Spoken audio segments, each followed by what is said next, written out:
வாய்மொழியும் எந்தன் தாய்மொழியும் இன்று வசப்படவில்லையேடி. வயிற்றுக்கும் தொண்டைக்கும் உருவமில்லா ஒரு உருண்டையும் உருகுதடி. காத்திருந்தால் எதிர்பார்த்திருந்தால் ஒரு நிமிஷமும் வருஷமடி. கண்களெல்லாம் உன்னை பார்ப்பது போல் ஒரு கலக்கவும் தோன்றுதடி. இது சொர்க்கமா நரகமா சொல்லடி உள்ளபடி. நான் வாழ்வதும் விடை கொண்டு போவதும் உன் வார்த்தையில் உள்ளதடி.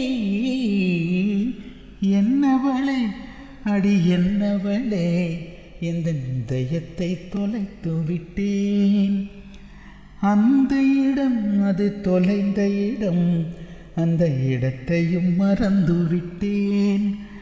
உந்தன் கால் கொலுசில் அது தொலைந்ததென்று உந்தன் காலடி தேடி வந்தேன். காதல் என்றால் பெரும் அவஸ்தை என்று உன்னை கண்டது கண்டு கொண்டேன். எந்தன் கழுத்தில் வரை இன்று காதல் வந்து இரு கண்மிழி பிதுங்கின்றேன். என்னவளே அடி என்னவளே, இந்த இதயத்தை தொலைத்து விட்டேன். அந்த இடம் அது தொலைந்த இடம், அந்த இடத்தையும் மறந்து விட்டேன்.